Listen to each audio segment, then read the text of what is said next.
Hi, and welcome to The Curling Show, the podcast that brings you interviews with the sport's top athletes and the people who shape the game.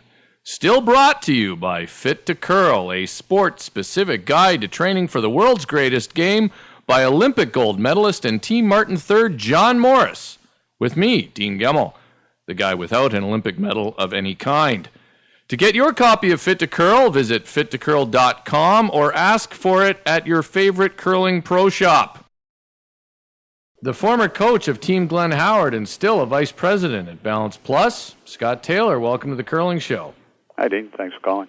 Well, Scott, it was a few weeks ago that Al Cameron of the Calgary Herald broke the story of the secret brush technology that Canada, and specifically Cheryl Bernard's team, had used at the Olympics in Vancouver.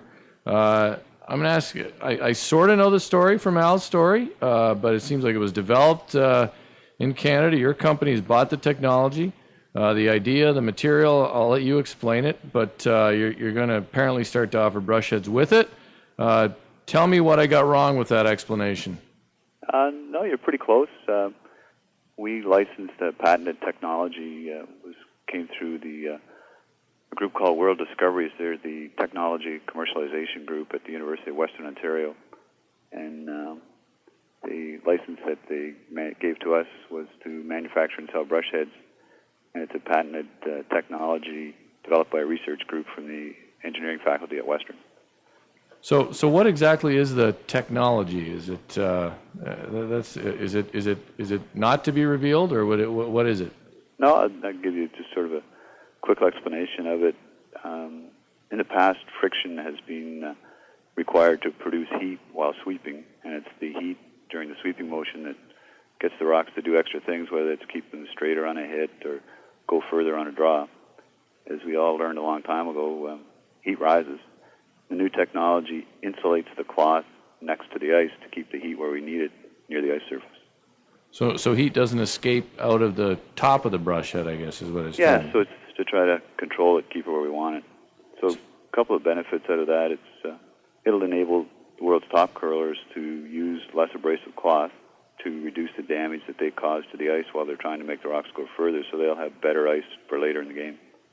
And then for the people that aren't built like football players or have the endurance of a marathon runner, they'll be able to sweep later and get more effect out of the rock. Currently, some of the studies, I saw an article published this week that women sweep hard for an average of about 9 seconds per shot. So obviously there's some shots they don't need to sweep, but they sweep on average about 9 seconds, where men only sweep for 7, sometimes 6.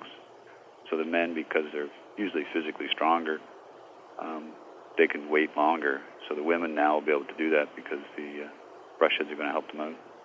So you've answered the concern that I think a lot of people had was, isn't this thing going to rip the pebble off the ice? So your feeling is that with this, you're actually heating the ice, but you're using a different cordura, I guess. Is that right?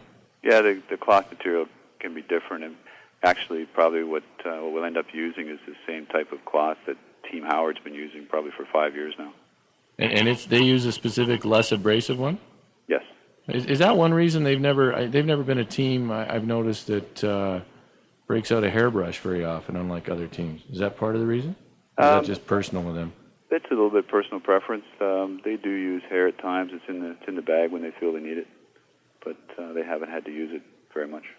There must still be a point of diminishing returns with this thing. In other words, a guy like me versus if I'm using this brush and against a guy like Ben Hebert or Mark or somebody like that, and I'm using this brush and they're not, I'm still not as powerful as they are, am I?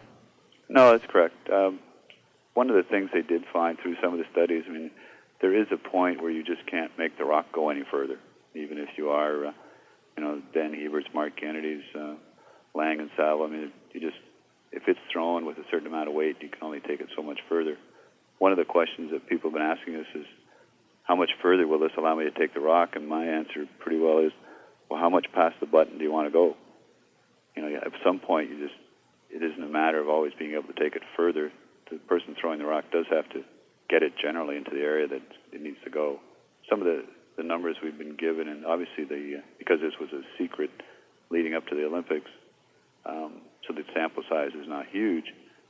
But on average, for the elite men, they can warm the ice about 1.4 degrees, and that's Fahrenheit, or 0.8 degrees Celsius more than what they would have with the regular brooms that they've been using. So that's only about a 30% improvement for men. Where it gets pretty exciting is for the elite women. They're seeing almost 100% improvement. Same with senior women, junior women, almost a similar number. Senior men, about 75%, and junior men, about 33%. So there's a lot of groups out there that this is going to help. It isn't just for there may be, I don't know, arguably 10 top men's teams in the world that they can say, with or without this, we're going to take the rock just as far. But for most curlers, it's going to help them out. But even for those top teams, it was proven that they can only sweep at that pace for maybe 3 or 4 shots. And then after that, they get diminished results. So at that point, this technology will help them as well. Well, not if they've read this book, Fit to Curl, though, Scott. Then they go.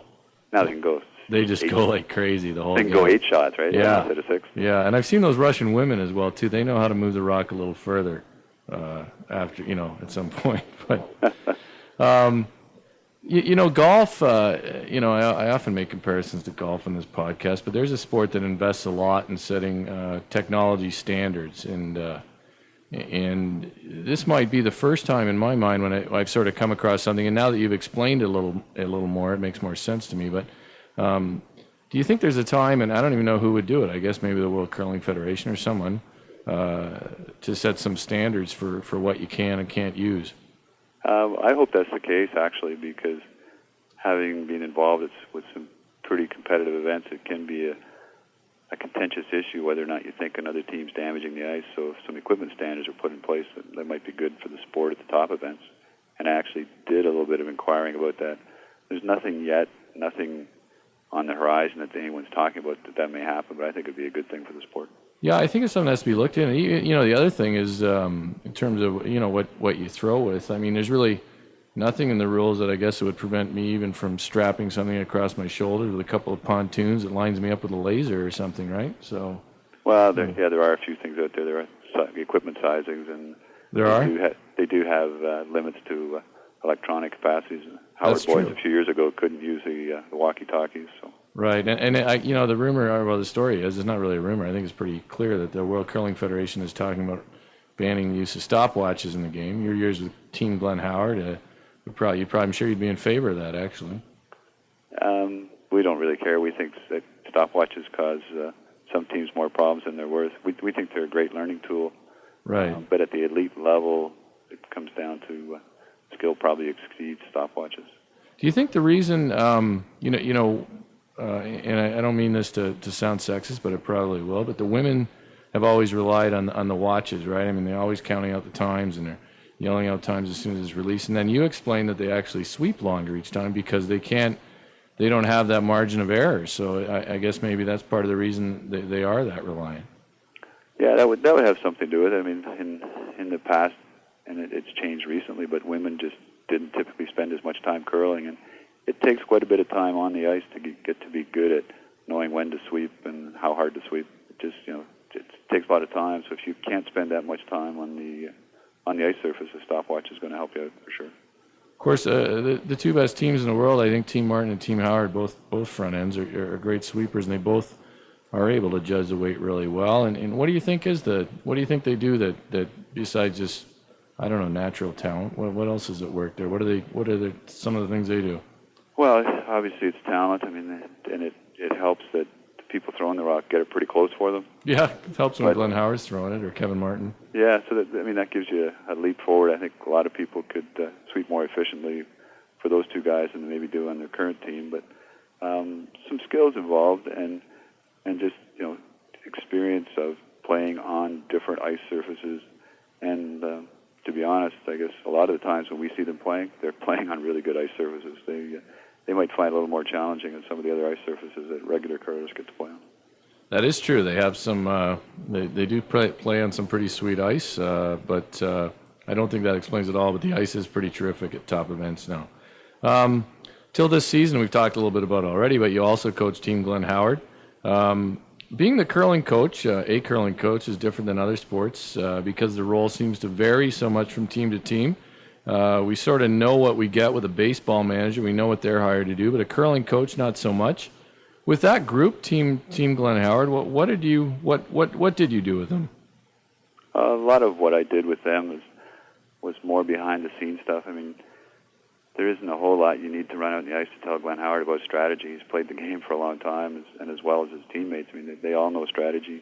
Any one of those guys could certainly skip at a competitive level. So that was not my background. And a lot of times people think that that's what coaches do, because when we see them on TV, the coaches come out every once in a while and they talk about strategy for 30 seconds and then they walk off. So the general public, that's all they really think about is a coach and, strategy tip.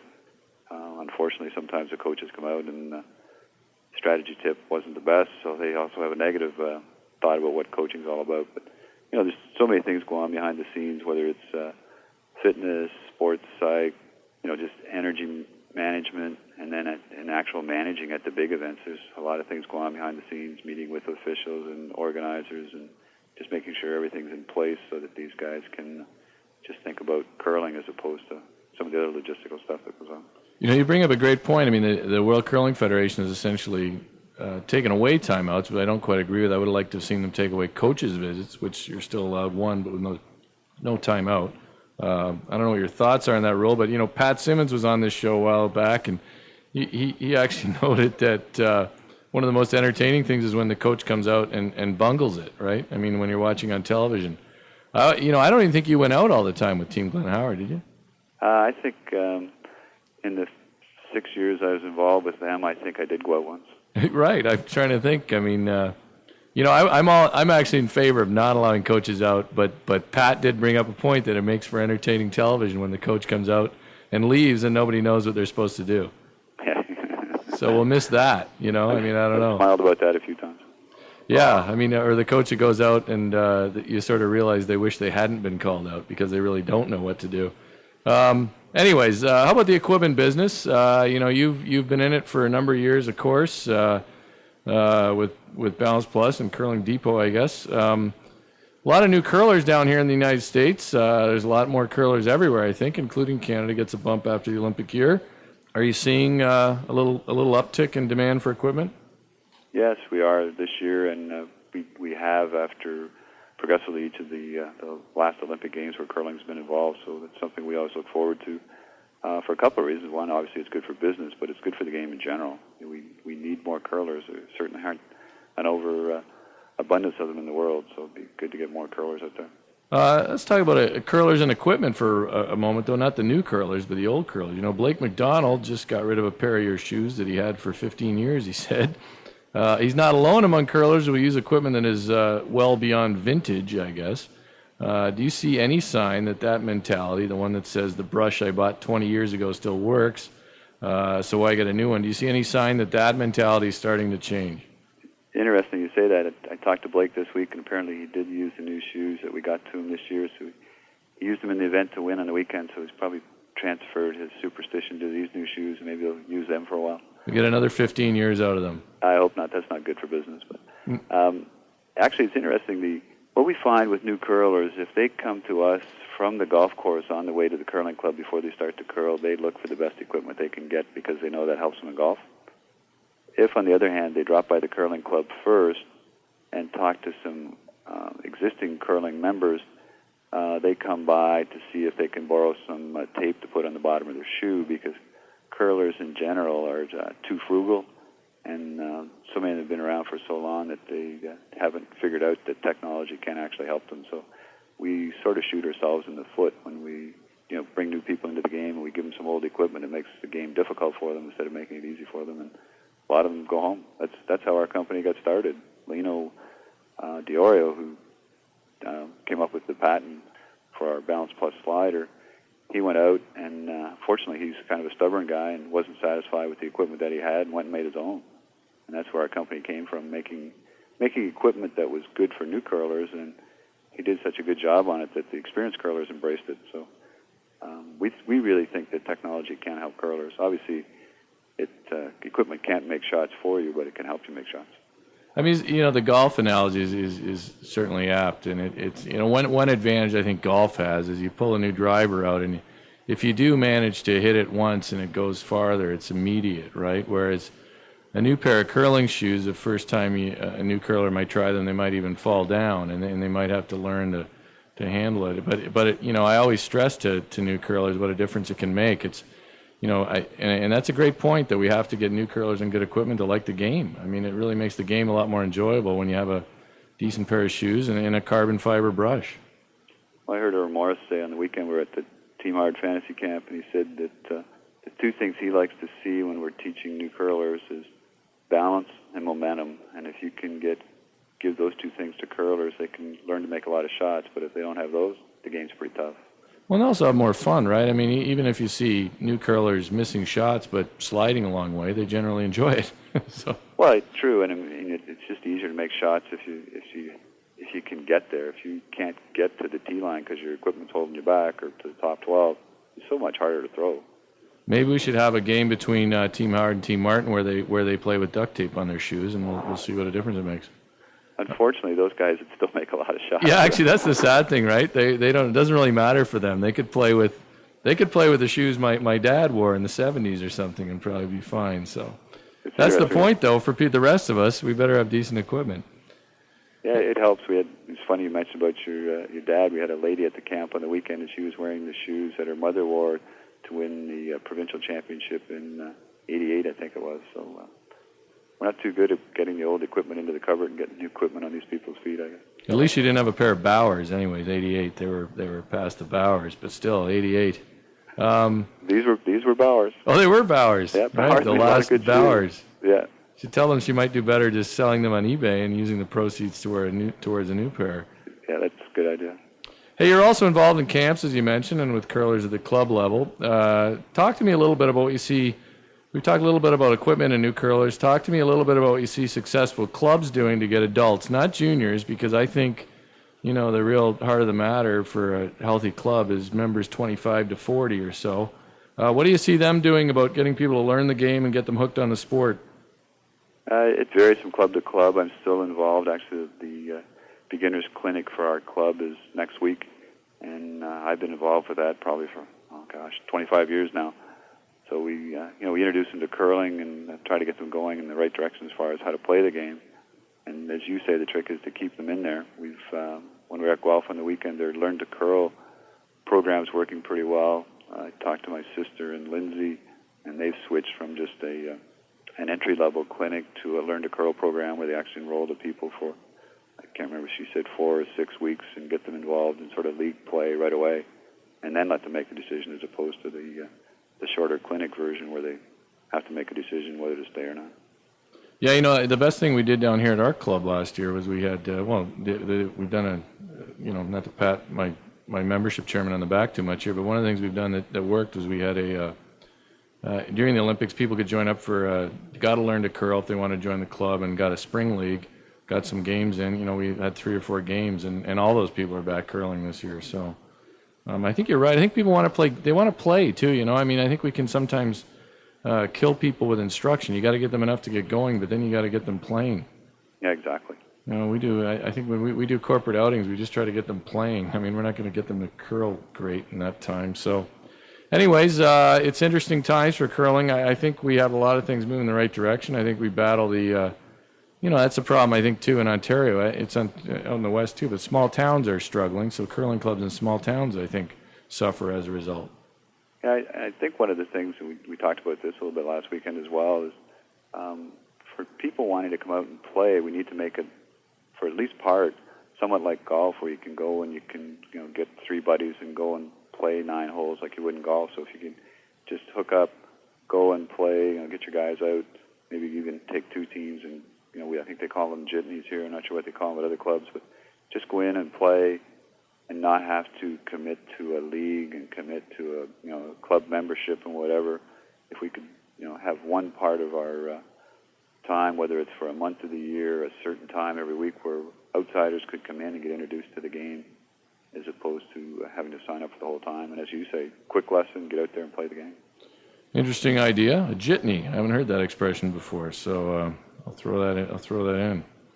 All right, Scott, we finished with a run back. I give you a topic. You give me your thoughts in 1 to 3 words. Okay. Wayne Madon, in place of Richard Hart for Team Howard at a few events this season. Will be really exciting. Talked to him this week. He can't wait to play. Curling's chances of growth in Asia. Excellent. I think so. Okay, the Lino Delivery. Fundamentally most solid delivery available. Yeah, I mean, I guess he's a real pointy-head science guy, isn't he, Lino? So he's studies this stuff. He actually talked to the engineers at Western and gave them a challenge to prove that it doesn't work. Yeah, and they couldn't? Well, that was the article with Bob Weeks last year, wasn't it? Yeah, they haven't proven it yet. The article by Bob Weeks. The only thing with me in deliveries is I don't think there's a right delivery for everybody.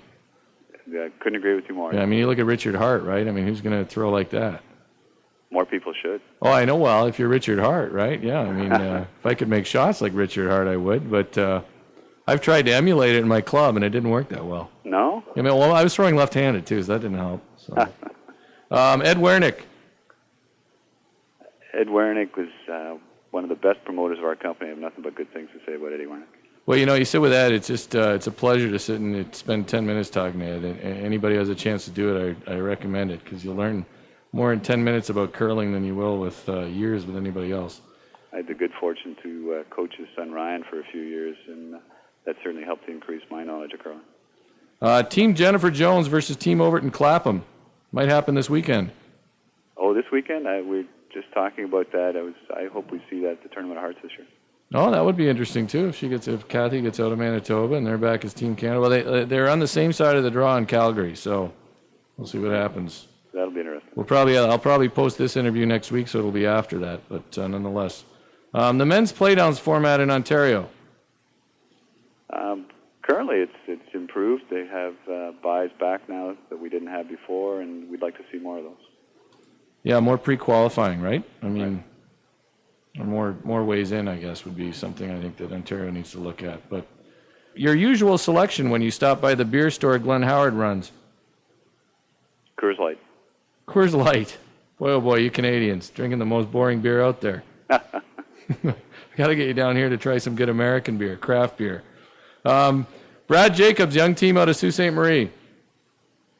Really good team. Thank God they let us get a couple extra points last year to allow us to get to the Brier final. Yeah, I think they look. They're putting a lot of effort into it too. That's the thing I know. They're working hard at it. So. Good young guys are really talented. Yeah. And the number of times you heard someone call Glenn Russ. I can't count that high.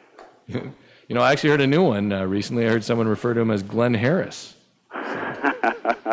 It just never ends for poor Glenn. Well, I don't know. Glenn keeps getting more fit, so I'm not sure that he'll be called that very often. Yeah, the Glenn versus Mike Harris thing. Yeah, Glenn is probably fitter than he was when he was in the Brier in '86. Yeah, pretty close. Yeah. All right, Scott, I appreciate your time. I'm not going to ask you who your sponsors are because we've talked about BalancePlus, and that's your sponsor. That's my sponsor. So, but hey, I appreciate your time. Good luck with the new orders and everything else this year, and we'll talk again. I've got a run-back question for you. Uh-oh. Any chance that you were doing some cross-border shopping for a teammate this year? Yes, I might have been. But don't tell the customs authorities anything about that, though. Oh, yeah, but I think it's based on value, so I don't think the duty would be very high. All right. Okay. Yes. Yes, indeed. All right, Scott, I appreciate it. Good talking to you. That's Scott Taylor of BalancePlus on The Curling Show. Get your body in curling condition or just enjoy a good read about the sport with a copy of Fit to Curl by Olympic gold medalist and Team Martin third John Morris. Available at fittocurl.com and at Better Curling Pro Shops. Thanks for listening. Here's Black Pudding. Don't you know it's hard for me to see things that I cannot find? How can I tell if it's a dream or just all in my mind?